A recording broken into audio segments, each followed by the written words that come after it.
ತುಂಬ ಸಿಂಪಲ್ಲಾಗಿ ಈಸಿಯಾಗಿ ಮಶ್ರೂಮ್ ಗ್ರೇವಿ ಹೇಗೆ ಮಾಡೋದು ನಾನು ಈ ವಿಡಿಯೋದಲ್ಲಿ ತಿಳಿಸ್ಕೊಡ್ತೀನಿ. ಮೊದಲನೇದಾಗಿ ನಮ್ಮ ಚಾನಲ್ ಯಾರು ನೋಡ್ತಾ ಇದ್ದೀರೋ ಅವರು ಸಬ್ಸ್ಕ್ರೈಬ್ ಮಾಡ್ಕೊಳ್ಳಿ, ಹಾಗೆ ವಿಡಿಯೋ ಇಷ್ಟ ಆದರೆ ಲೈಕ್ ಮಾಡಿ. ಬನ್ನಿ, ಒಂದು ಬಾಣಲಿನ ಇಟ್ಬಿಟ್ಟು ಬಿಸಿ ಆದಮೇಲೆ ಆಯಿಲ್ ಹಾಕ್ಕೊಂಡು ಅದಕ್ಕೆ ನೀಟಾಗಿ ತೊಳೆದಿಟ್ಕೊಂಡಿರೋ ಮಶ್ರೂಮ್ನೆಲ್ಲ ಹಾಕೊತ ಇದ್ದೀನಿ. ಇದು ನಾಟಿ ಮಶ್ರೂಮ್ ಇದೆ, ಇದು ಹಳ್ಳಿ ಕಡೆ ಎಲ್ಲ ಮಳೆ ಬಂದಾಗ ಸಿಗುತ್ತೆ.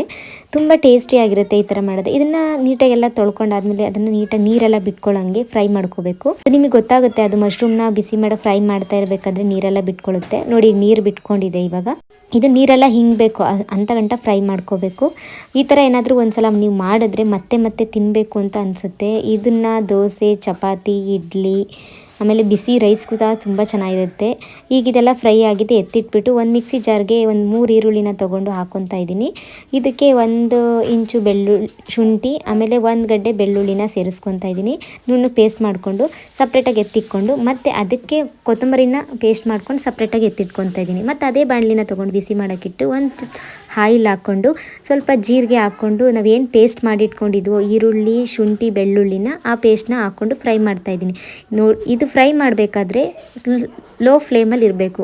ಮತ್ತು ಇದಕ್ಕೆ 2 ಟೊಮೊಟೊನ ಸ್ಲೈಸಾಗಿ ಕಟ್ ಮಾಡಿಕೊಂಡು ಹಾಕ್ಕೊಂಡು ಫ್ರೈ ಮಾಡ್ಕೊತಾ ಇದ್ದೀನಿ. ಇದನ್ನು ಲೋ ಫ್ಲೇಮಲ್ಲಿ ಫ್ರೈ ಮಾಡ್ಕೋಬೇಕು.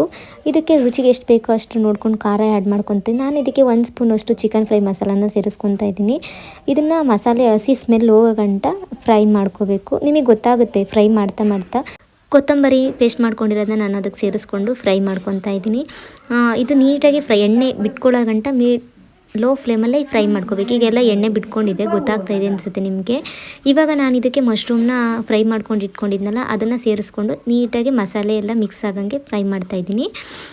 ಈ ಥರ ಒಂದ್ಸಲ ನೀವು ಮಾಡಿದ್ರೆ ಮತ್ತೆ ಮತ್ತೆ ತಿನ್ನಬೇಕು ಅನಿಸುತ್ತೆ, ಅಷ್ಟು ರುಚಿಯಾಗಿ ಟೇಸ್ಟಿಯಾಗಿರುತ್ತೆ. ಇದಕ್ಕೆ ನೋಡಿಕೊಂಡು ಕನ್ಸಿಸ್ಟೆನ್ಸಿಲಿ 1-2 ಚಮಚವಷ್ಟು ನೀರನ್ನ ಸೇರಿಸ್ಕೊತಾ ಇದ್ದೀನಿ. ನಿಮ್ಗೆ ಎಷ್ಟು ಬೇಕೋ ಕ್ವಾಂಟಿಟಿ ನೋಡಿಕೊಂಡು ಕನ್ಸಿಸ್ಟೆನ್ಸಿ ನೋಡಿಕೊಂಡು ನೀವು ಇದು ಮಾಡ್ಕೋಬೇಕಾಗುತ್ತೆ. ರುಚಿಗೆ ಎಷ್ಟು ಬೇಕೋ ಅದನ್ನ ಉಪ್ಪನ್ನ ಸೇರಿಸ್ಕೊಂಡು ಲೋ ಫ್ಲೇಮಲ್ಲೇ ಹಂಗೆ ಫ್ರೈ ಮಾಡ್ತಾಯಿದ್ದೀನಿ. ಇವಾಗ ರೆಡಿ ಆಯಿತು.